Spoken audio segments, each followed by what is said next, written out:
Hi, എല്ലാവരും സന്തോഷമായിട്ടിരിക്കും അല്ലേ? അപ്പം ഞങ്ങളും സന്തോഷമായിട്ടിരിക്കുക. ഇന്ന് അമ്മച്ചിക്ക് പ്രത്യേകിച്ച് ഒരു സന്തോഷവും കാര്യമൊക്കെ ഉണ്ട്. കാരണം ഇന്ന് അമ്മച്ചിയുടെ മോനും മരുമോളും കൊച്ചുമക്കളും ഒക്കെ അമ്മച്ചീനെ ഒന്ന് കാണാൻ വന്നിട്ടുണ്ടായിരുന്നു. അതിൻ്റെ ഒരു സന്തോഷത്തിലും അതിൻ്റെ ഒരു ആവേശത്തിലും അമ്മച്ചി ഇപ്പം ഇവിടെ ഇങ്ങനെ എഴുന്നേറ്റിരിക്കുന്നത് കേട്ടോ. അല്ലേ അമ്മേ? അതിൻ്റെ ഒരു പ്രത്യേക സന്തോഷമാണ്. ആ സന്തോഷത്തിൽ ഞാൻ നിങ്ങളോടൊരു കാര്യം പറഞ്ഞു തരാം. കഴിഞ്ഞ ദിവസം അമ്മച്ചി ഇങ്ങനെ കിടക്കുവാണെങ്കിൽ ഞങ്ങളോട് പറഞ്ഞു അങ്ങനെ ചെയ്യും ഇങ്ങനെ ചെയ്യുന്നൊക്കെ പറഞ്ഞ് ഭയങ്കര ആക്ഷനായിരുന്നേ. അതെന്താണെന്ന് ചോദിച്ചാൽ തിങ്കളാഴ്ച വൃശ്ചികമാസം 1-ാം തീയതി അല്ലേ? അപ്പം നമ്മൾ ഹിന്ദുക്കളെ സംബന്ധിച്ച് നമുക്ക് ഏറ്റവും പ്രധാനപ്പെട്ട ഒരു മാസവും, അതായത് നമ്മുടെ നോയമ്പ് മാസം തുടങ്ങുവാണ്. മകരവിളക്ക് വരെ നോയമ്പ് എടുക്കുന്നവരുണ്ട്, 41 എടുക്കുന്നവരുണ്ട്, അല്ലെ അതിലും കുറച്ച് മാല ഇട്ടിട്ട് ശബരിമലയ്ക്ക് പോകുന്നവരുണ്ട്. പണ്ടൊക്കെയാണ് ഭയങ്കര വ്രതവും നോയമ്പും ഒക്കെ ആയിരുന്നു. ഇന്നിപ്പോൾ അങ്ങനെയൊന്നുമില്ല. ഇറച്ചി മീനും ഒക്കെ കൂട്ടിയിട്ട് പോകുന്നവരുണ്ട്, നല്ല രീതിയിൽ നോയമ്പ് പിടിച്ചിട്ട് പോകുന്നവരുണ്ട്, ഇല്ലേമ്മേ?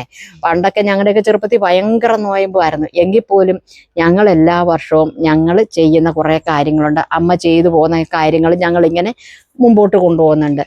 ഇന്ന് തൊട്ട് ശനിയും ഞായറുമായിട്ട് ഞങ്ങൾ അടിച്ചു വാരി പിറക്കി പഴയ സാധനങ്ങളെല്ലാം മാറ്റും, പഴയ ചൂലുകൾ മാറ്റും, എല്ലാം തുടച്ച് വൃത്തിയാക്കി ശുദ്ധവൃത്തി വരുത്തും. എന്ന് വെച്ചിട്ട് ഇപ്പം ഞങ്ങൾ രാവിലെയും വൈകിട്ടും 2 നേരം വിളക്ക് വെക്കാൻ പറ്റാത്തൊരു വെക്കണ്ട. ഇനിയിപ്പോൾ വൃശ്ചികം 1 തൊട്ട് 41 വരെ 2 നേരവും വിളക്ക് വെച്ച് പ്രാർത്ഥിക്കുന്നത് വളരെ നല്ലതാണ്. അപ്പം നമ്മൾ ഈ പ്രാർത്ഥനയും അല്ലെ നോയമ്പും വ്രതവും ഒക്കെ എടുക്കുന്ന വീടുകളിൽ നെഗറ്റീവ് എനർജി എളുപ്പം കയറി കൂടും. കാരണം നമ്മുടെ കുടുംബത്തിൽ ഒരു പ്രശ്നം ഉണ്ടാക്കാനായിട്ടും തമ്മിത്തല്ലും പ്രശ്നം ഉണ്ടാക്കാൻ വേണ്ടിയിട്ട് അതിനൊക്കെ അമ്മയൊക്കെ ചെയ്തുകൊണ്ടിരുന്നത്, അല്ലെ അമ്മയുടെ അച്ഛനൊക്കെ കാണിച്ചുകൊണ്ടിരുന്ന ഒരു കാര്യമാണ്. എന്താന്ന് ചോദിച്ചിട്ടുണ്ടെങ്കിൽ നമ്മുടെ വീട്ടിലെ പഴയ കൈക്കല, അതായത് നമ്മൾ തട പിടിക്കുന്ന തുണിയില്ലേ അടുക്കളയൊക്കെ തൂത്ത് പിറക്കിയൊക്കെ വെക്കുന്നത്. അപ്പം രാവിലെ നമ്മളൊരു തുണി എടുക്കൂല, രാവിലെ കയറി വരുമ്പം നല്ലത് എന്നുവെച്ചിട്ട് അത് വൈകിട്ട് നമ്മൾ പാചകവും കാര്യങ്ങളും എല്ലാം കഴിഞ്ഞ് എല്ലാം തൂത്ത് തുടച്ച് നമ്മളൊന്ന് തിരുമ്മിയിടും. പിറ്റേ ദിവസം നമ്മൾ അരക്കല്ല കഴുകുന്നത്. അപ്പം എന്ത് ചെയ്യണം? നമ്മുടെ കുടുംബത്ത് ഒരു അലോഹ്യവും അലമ്പും ഒന്നും ഉണ്ടാകാതെയും, അതായത് നെഗറ്റീവ് എനർജി നമ്മുടെ വീടിനുള്ളിലേക്ക് കടക്കാതെ ഈ 41 ദിവസം നമ്മൾ പ്രാർത്ഥന, അതായത് ദൈവത്തോട് കൂടുതൽ അടുക്കുമ്പോൾ അവിടെ ഒരു കുത്തിത്തിരിപ്പ് ഉണ്ടാക്കാൻ മനുഷ്യൻ്റെ ഇടയിലെ പോലെ തന്നെ ആ ദൈവത്തിൻ്റെ ഇടയിലും ഉണ്ട്. ദൈവത്തിൻ്റെ ഇടയിൽ എന്ന് പറഞ്ഞാൽ സാത്താൻ്റെ ഒരു പ്രവർത്തനവും ഉണ്ടാകും. നമ്മുടെ ഇവിടെ എന്തെങ്കിലും ഒരു പ്രശ്നം ഉണ്ടാക്കി വഴക്കുണ്ടാക്കി. അപ്പോൾ ആ നെഗറ്റീവ് എനർജി നമ്മുടെ വീട്ടിലേക്ക് കടക്കാതിരിക്കാനായിട്ട് ഈ വൃശ്ചികം 1, അതായത് വൃശ്ചികം 1-ന്റെ തലേ ദിവസം എല്ലാവരും ചെയ്യുന്ന ഒരു കാര്യമാണ് മെയിനായിട്ട്, അല്ലേ മേ? എന്നാന്ന് ചോദിച്ചിട്ടുണ്ടെങ്കിൽ നമ്മുടെ ഈ കൈക്കല തുണി ഉണ്ടല്ലോ, കഴുകിയതായിരിക്കരുത് തട പിടിക്കുന്ന തുണി. ഇത് ഇങ്ങനെ ഒരു തുണി എടുക്കും, തൂത്ത് തുടച്ചത്. എന്നിട്ട് എന്ത് ചെയ്യും? നമ്മുടെ മെയിൻ ഡോറിൻ്റെ ഫ്രണ്ടിൽ, അതായത് കിഴക്ക് വശമായിരിക്കും എല്ലാവരുടെയും മെയിനായിട്ടുള്ള ഫ്രണ്ട് വശം, അവിടെ എന്തെങ്കിലും ഒരു മരം എന്തെങ്കിലും നിപ്പുണ്ടെങ്കിൽ അതിലോട്ട് ഇതൊന്ന് ചുറ്റി കെട്ടി വെച്ചേക്കും. അങ്ങനെ ഇല്ലെങ്കിൽ വീടിൻ്റെ, അതായത് മെയിൻ ഫ്രണ്ടിൽ ഏതെങ്കിലും ഒരു പോർഷൻ്റെ ഇത് എവിടെയെങ്കിലും ഇങ്ങനെയൊന്ന് കെട്ടി അങ്ങ് വെച്ചേക്കും. കെട്ടി വെച്ചേക്കെന്ന് ഞാൻ പറയാൻ കാരണമുണ്ട്. ഇത് ചിലപ്പോൾ നമ്മൾ മീൻ കറി വെച്ച് അടുപ്പ് തുടച്ചതായിരിക്കും, അല്ലെങ്കിൽ തറ തുടച്ചതായിരിക്കും, അല്ലെ ഇറച്ചിയോ എന്തെങ്കിലുമൊക്കെ തുടച്ചിട്ട് വെക്കുന്ന ഒരു സാധനമായിരിക്കും. ഇത് പുറത്ത് തന്നെ വെക്കുന്ന പറഞ്ഞാൽ ഇതിന് ശുദ്ധവൃത്തിയില്ല, നമ്മൾ വീടെല്ലാം വൃത്തിയാക്കില്ല. അതുകൊണ്ടാണ് ഇത് പുറത്ത് വെക്കണമെന്ന് പറയുന്നത്. അപ്പം ഈ നെഗറ്റീവ് എനർജി എപ്പോഴും ഈ ഫ്രണ്ട് ഇതനുസരിച്ചാണ് കയറി വരുന്നത്. അപ്പം അതാണ് നമ്മൾ അവിടെ വെക്കണമെന്ന് പറഞ്ഞത്. പിന്നെ ഈ നെഗറ്റീവ് എനർജി അങ്ങോട്ട് വരത്തേയില്ല. പിന്നെ നിങ്ങളോട് ഞാൻ നേരത്തെ ഒരു വീഡിയോയിൽ ഇട്ടിട്ടുണ്ടായിരുന്നു, നെഗറ്റീവ് എനർജി മാറാൻ വേണ്ടിയിട്ട് ഞാനൊരു കടയിൽ ചെന്നപ്പോൾ ഒരു ചേട്ടൻ ചെയ്തു വെച്ചേക്കുന്നത്, നല്ലൊരു ഗ്ലാസ്സിൽ ഒരു നാരങ്ങ ഇട്ട് വെച്ചേക്കുന്നത്, അതായത് വെള്ളം ഒഴിച്ച് നാരങ്ങ ഇട്ട് വെച്ചേക്കുന്നത്. എന്നിട്ട് പിറ്റേ ദിവസം രാവിലെ അത് എടുത്ത് കളയുമെന്ന് പറഞ്ഞ്.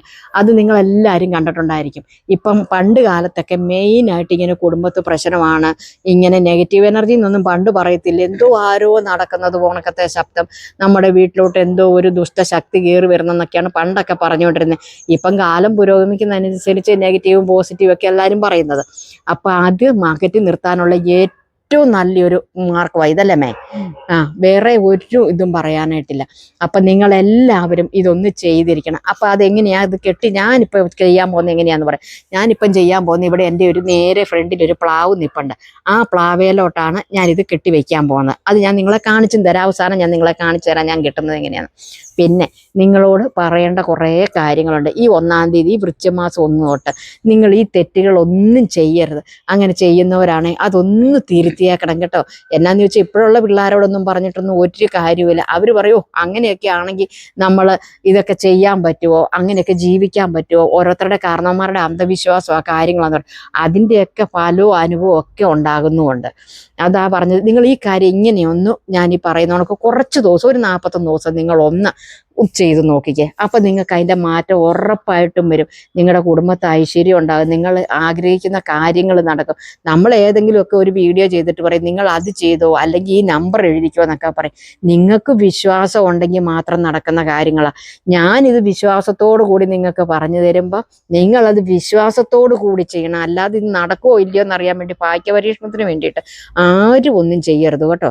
അപ്പം ഇത് ഞാൻ പറയുകയാണ്, നിങ്ങൾക്ക് കഴിവതും പറ്റുന്നവരെ വൃശ്ചികം 1 തൊട്ട് രാവിലെയും വൈകിട്ടും വിളക്ക് വെക്കുക അല്ലേ. അപ്പം ഇത് ഹിന്ദുക്കൾക്കും ചെയ്യാം, ക്രിസ്ത്യൻസിനും ചെയ്യാം, മുസ്ലിംസിനും ചെയ്യാം. നിങ്ങൾ പ്രാർത്ഥിക്കുന്ന പ്രാർത്ഥന ഏത് രീതിയിൽ വേണേലും, ദൈവം ഒന്നേ ഉള്ളെന്നേ, ഏത് രീതിയിലും നമുക്ക് പ്രാർത്ഥിക്കാം. പിന്നെ അപ്പം ഞാൻ പറയാവേ, വൃശ്ചികം 1 തൊട്ട് നിങ്ങളിങ്ങനെ ഒന്ന് ചെയ്തു. സന്ധ്യയ്ക്ക് ഏകദേശം നമ്മളെല്ലാവരും തന്നെ ഒരു 6:15 തൊട്ട് 6:45 ഇടയ്ക്ക് നമ്മൾ വിളക്ക് വെക്കും, തിരി വയ്ക്കും, പ്രാർത്ഥിക്കാനായിട്ടിരിക്കും അല്ലേ. ആ സമയത്ത് 6:15 മുമ്പായിട്ട് നിങ്ങൾ കുളിച്ച് കയറാൻ നോക്കണം മെയിനായിട്ട് അല്ലേ. അടിച്ച് നനച്ച് ഈ തിരുസന്ധിക്ക് നിങ്ങൾ കുളിക്കാൻ നിൽക്കരുത്. രണ്ടാമത് കുളി കഴിഞ്ഞാൽ തന്നെയും എന്ത് ചെയ്യണം, ഈറനുടുത്ത് നിങ്ങൾ വീടിനുള്ളിൽ കയറരുത്. ഈറനുടുത്ത് കയറുന്നത് എപ്പോഴാണെന്ന് നമുക്കറിയാം. എന്താ, നമ്മൾ മരിച്ചതിന് ശേഷം ഒരാളുടെ വിലയ്ക്ക് വേണ്ടിയിട്ട് അല്ലെങ്കിൽ കർമ്മം ചെയ്യാനാണ് നമ്മൾ ഈറിനെടുത്ത് കയറുന്നത്. അതൊരിക്കലും നമ്മൾ ചെയ്യരുത്. പിന്നത്തെ കാര്യം എന്താന്ന് ചോദിച്ചിട്ടുണ്ടെങ്കിൽ, സന്ധ്യാസമയത്ത് തേങ്ങ ഉടയ്ക്കാൻ നിൽക്കരുത്. നമ്മളിങ്ങനെ വാക്കത്തേക്ക് ഇങ്ങനെ വെട്ടിപ്പൊട്ടിക്കല്ലേ, അതങ്ങനെ ഒരിക്കലും നിങ്ങൾ ചെയ്യരുത്. പിന്നത്തെ കാര്യം എന്ന് പറഞ്ഞാൽ, ഇന്നിപ്പോൾ അരകല്ലൊന്നും ആരും ഉപയോഗിക്കത്തില്ല, എങ്കിൽ പോലും ഇടികല്ലില്ലാത്തൊരു ചിലപ്പോൾ 2 മുളക് ഉള്ളിയൊക്കെ ഇങ്ങനെയൊക്കെ ചതച്ചെന്നിരിക്കലം അങ്ങനെ നമ്മൾ സന്ധ്യയ്ക്ക് അങ്ങനെ ഇടിക്കാനോ ചതയ്ക്കാനോ ചെയ്യരുത്. വിറക് ആരും കീറാറില്ല, എങ്കിൽ പോലും ഞാൻ പറയുക ചെയ്യുന്നത്, അങ്ങനെ വിറക് കീറുന്ന ഒരു വീടാണെങ്കിൽ വിറക് തല്ലി കീറാൻ നിൽക്കരുത്. സന്ധ്യാസമയത്ത് ഇതൊന്നും നിങ്ങൾ ചെയ്യാൻ നിൽക്കരുത്. അതുപോലെ തന്നെ നമ്മൾ അടുക്കളയിലെ ജോലിയും കാര്യങ്ങളും എല്ലാം ചെയ്തു. എത്ര ചോറ് കുറവാണേലും അല്ലേ, എന്തോരം ചോറ് ഇടണം ഒന്ന് കാണിച്ചു തന്നെ. അമ്മയുടെ കൈ കൊണ്ട് അമ്മ കാണിച്ചു കൊടുക്കുക അവർക്ക്. 1 പിടി ചോറെങ്കിലും ആ ഒരു പാത്രത്തിലിട്ട് വെള്ളം ഒഴിച്ച് വെച്ചേക്കണം. അതല്ലെങ്കിൽ നമുക്ക് അന്നം മുട്ടിപ്പോകും എന്താന്ന് പറഞ്ഞാലും. പിന്നെ അത് കഴിഞ്ഞ് നമുക്ക് എത്ര സമയമില്ലേലും ആഴ്ചയിൽ ഒന്നെങ്കിലും നമ്മുടെ വീട്ടിൽ ചുക്കിലി കെട്ടാൻ സമ്മതിക്കരുത്. അറിയാലോ, ചുക്കിലി എന്ന് ചിലർ പറയും, ചിലർ മാറാല പിടിച്ചെന്ന് പറയും. മാറാല കെട്ടിയാൽ നമ്മുടെ കലം കെട്ടിയെന്നാണ് പറയുന്നത്. നമുക്ക് ഭയങ്കര കഷ്ടകാലമാണ് വരുന്നത്. നമ്മൾ ഉദ്ദേശിക്കുന്ന കാര്യങ്ങൾ അല്ലെ, നമുക്ക് ഇങ്ങോട്ട് കയ്യിലോട്ട് വരുന്ന കാശ് പോലും നമുക്ക് കിട്ടത്തില്ല. അത്രയ്ക്ക് കൊള്ളത്തില്ല മാറാല കെട്ടുന്നത്. പിന്നെ ഒരാളൊരു യാത്ര പോവാന്ന് കൂട്ടിക്ക്, യാത്ര പോകുമ്പോൾ നമ്മൾ മിറ്റമടിച്ച് നിൽക്കരുത്. കാരണം ആ ചൂലൊക്കെ കണ്ടിട്ട് ഇറങ്ങി പോകുന്നത്, മിറ്റമടിച്ച് കണ്ടിട്ട് ഇറങ്ങി പോകുന്നത് കൊള്ളത്തില്ല. അപ്പോൾ അവർ യാത്ര പോകാൻ നമ്മൾ അറിഞ്ഞാൽ നമ്മളങ്ങ് മാറിയേക്കണം, അല്ലെങ്കിൽ നേരത്തെ അടിച്ചു മാറണം. പിന്നത്തെ കാര്യം, ഒരാൾ അത്യാവശ്യമായിട്ട് പോകുമ്പോൾ നമ്മൾ പുറകോട്ട് നിന്നിട്ട് അവിടെ ഒന്ന് നിന്നെ ഒരു കാര്യം പറയണം പറഞ്ഞ് നമ്മൾ ഒരിക്കലും പുറകോട്ട് വിളിക്കരുത് കേട്ടോ. അതുപോലെ തന്നെ ഈ ഇറങ്ങിപ്പോകുന്ന വ്യക്തി പുറകോട്ട് തിരിച്ചു കയറി വന്നിട്ട് ഒരു കാര്യം സാധിക്കാനും നിൽക്കരുത്. പോകുന്നവർ ആ കാര്യത്തിന് അങ്ങ് പൊയ്ക്കോണം. പിന്നെ എന്നാ അമ്മ പറഞ്ഞു കൊടുക്കാൻ വെച്ച് എന്തെങ്കിലും ഞാൻ തന്നെ ഇരുന്ന് പറഞ്ഞിട്ട് കാര്യമുണ്ടോ? അപ്പം ഞാൻ ഈ പറഞ്ഞ കാര്യങ്ങൾ, അമ്മച്ചി ഞാനും കൂടെ ഈ പറഞ്ഞു തന്ന കാര്യങ്ങൾ നിങ്ങൾക്ക് എല്ലാവർക്കും മനസ്സിലായെന്ന് തോന്നുന്നു. അതേമാതിരി നിങ്ങളെല്ലാവരും ഒന്ന് കുറച്ചൊന്ന് ചെയ്ത് നോക്കിക്കുക.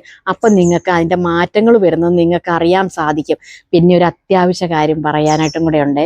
വൃശ്ചികമാസം 1-ാം തീയതി തൊട്ട്, അതായത് വൃശ്ചികമാസം 1 വരത്തില്ല, ഡേറ്റ് നോക്കിയിട്ട് ഒരു വൃശ്ചികമാസം 3-ാം തീയതി തൊട്ട് ഒരു 12 നാളുകാർക്ക് വളരെയധികം നല്ല സമയമാണ് വരാൻ പോകുന്നത്. അതേതൊക്കെ നാളാണെന്നും അതെന്താ ചെയ്യേണ്ടതെന്നും എന്തൊക്കെ നിങ്ങൾ കാര്യങ്ങളാണ് നോക്കേണ്ടതെന്നും അടുത്ത വീഡിയോയിൽ ഞാൻ നിങ്ങൾക്ക് ഉറപ്പായിട്ടും പറഞ്ഞു തരുന്നതായിരിക്കും. അപ്പം നിങ്ങളത് കണ്ടിരിക്കണം. ആ രീതിയിൽ കാര്യങ്ങൾ പോകേണ്ടത്. നിങ്ങൾ പ്രതീക്ഷിക്കാത്ത ധനം നിങ്ങളുടെ കയ്യിലോട്ടും വരുന്ന 12 നാളുകാരുണ്ട്. അപ്പം അത് ഞാൻ അടുത്ത ദിവസം നിങ്ങൾക്ക് പറഞ്ഞുതരാം. അപ്പം നിങ്ങളെല്ലാവരും വന്നേ, ഞാൻ ആ തടത്തുണി അല്ലെ കൈക്കല കെട്ടുന്നത് എങ്ങനെയാണെന്ന് നിങ്ങളെ ഒന്ന് കാണിച്ചും കൂടെ തരാം കേട്ടോ. ഇതിലാണ് ഇപ്പം ഞാൻ കെട്ടാൻ പോണത്. ഇതെൻ്റെ വീടിൻ്റെ നേരെ ഫ്രണ്ടിൽ നിൽക്കുന്ന പ്ലാവാണ്. അപ്പം ഞാൻ ഈ പ്ലാവേല കെട്ടുന്നത് കേട്ടോ. നിങ്ങൾക്ക് ഇങ്ങനെ സൗകര്യം ഉണ്ടെങ്കിൽ ഇങ്ങനെ തന്നെ കെട്ടിക്കണം. ഈ കെട്ട് എന്ത് ചെയ്യണം, ഇങ്ങനെ നേരെ ഫ്രണ്ടിലോട്ട് ചാഞ്ഞിരിക്കുന്നതല്ലേ. അപ്പം ഇതേ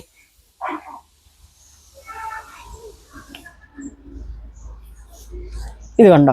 അപ്പം ഇങ്ങനെയൊന്ന് കെട്ടിവെച്ചാൽ മാത്രം മതി നിങ്ങൾ കേട്ടോ. പിന്നെ ഇത് കെട്ടഴിക്കാനോ കെട്ടഴിഞ്ഞിട്ട് വീണ്ടും കെട്ടാനോ ഒന്നും നിൽക്കരുത്. കെട്ടുമ്പോൾ ഒരു 2-3 കെട്ട് ഇതുപോലെ ബലത്തി കെട്ടി വെച്ചേക്കണം.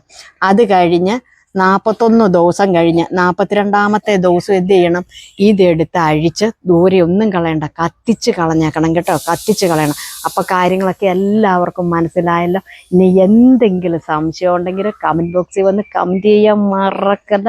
അപ്പൊ അടുത്ത വീഡിയോയിൽ നമ്മൾ വീണ്ടും കാണും. Tata bye bye. ഓക്കേ.